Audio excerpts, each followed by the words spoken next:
Assalamualaikum warahmatullahi wabarakatuh. Perkenalkan, nama saya Jumaidi dengan NPM 2015 2010 32. Saya mahasiswa dari STKIP Situs Banten semester 4 jurusan PTKR. Saya akan menjelaskan yaitu mata kuliah model pembelajaran penjas, dan di sini materinya gaya mengajar pendidikan jasmani. Gaya atau stil mengajar sering juga disebut strategi dalam pembelajaran.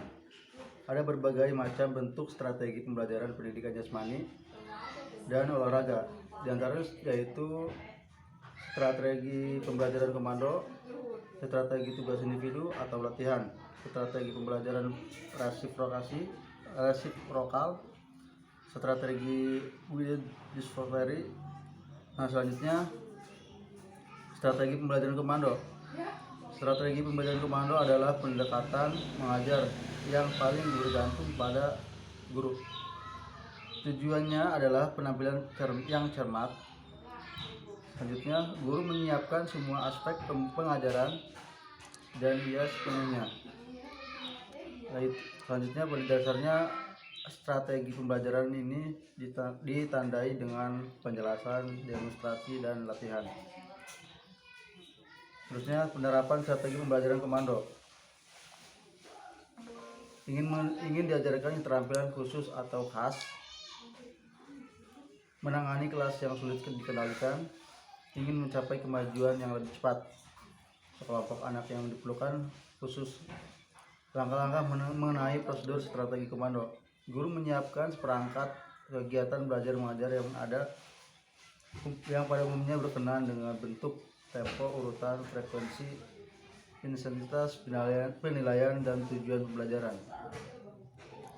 Guru menyiapkan peserta didik untuk menerima aba-aba dan melakukan gerakan-gerakan sesuai komando dari guru. Guru menghentikan pembelajaran bila ia menganggap bahwa peserta didiknya menguasai gerakan yang dimaksud. Peran guru pada pembelajaran ini sangat dominan, yaitu sebagai pembuat. Peran guru pada pembelajaran ini sangat semua tahap, karena pada tahap perencanaan, tahap pelaksanaan, dan tahap evaluasi sepenuhnya dilakukan oleh guru. Selanjutnya, esensi dan strategi pembelajaran komando. Esensi dari strategi pembelajaran komando adalah adanya hubungan yang langsung dan cepat antara stimulus guru dan respon murid. Stimulus berupa tanda atau komando yang diberikan guru akan mengawali setiap gerakan, menampilkan gerakan yang sesuai dengan contoh dari guru. Strategi pembelajaran komando sangat sesuai untuk kegiatan pembelajaran stretching, plastik, dan teknik dasar. Kelemahan, di sini ada kelemahan strategi pembelajaran komando. Kurang mengembangkan penalaran, kurang mengembangkan pembentukan sifat, tidak demonstratif, penyaluran aspek sosial, emosional, dan kognitif sangat terbatas. Contohnya kurang mengembangkan penalaran. Jadi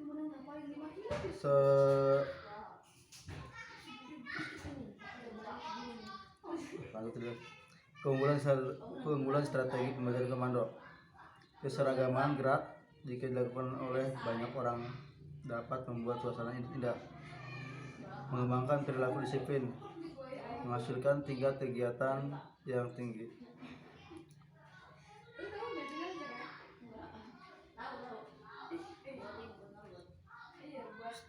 Selanjutnya, strategi tugas individu latihan.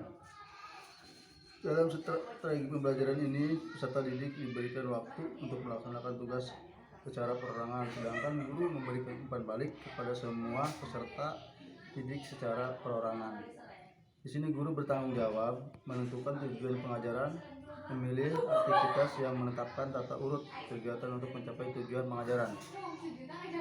Di dalam strategi pembelajaran, tugas ini peserta didik ikut serta menentukan cepat lambatnya tempo belajar. Maksudnya guru memberikan keleluasaan bagi setiap peserta didik untuk menentukan sendiri kecepatan belajar dan kemajuan belajarnya terhadap peserta didik. Ciri-ciri strategi tugas individu. 1. Rumusan tujuan, pemilihan aktivitas belajar, dan urutan kegiatan belajar ditentukan oleh guru. 2. Peserta didik hanya diberikan kebebasan dalam menentukan tempo latihan. Di sini ada penerapan strategi tugas individu. Tugas diberikan secara lisan, contohnya atau tulisan. Kalau secara lisan biasanya dengan ya peribahasa gitu. Kalau secara tulisan sesuai dengan pengajaran yang ada di pelajaran. Tugas yang kurang jelas, tugas lisan atau tulisan yang dibuat secara jelas dan singkat. Peserta didik melakukan tugas dengan kemampuannya. Jadi guru mengasih tugas kepada siswa atau murid sesuai dengan kemampuan siswanya.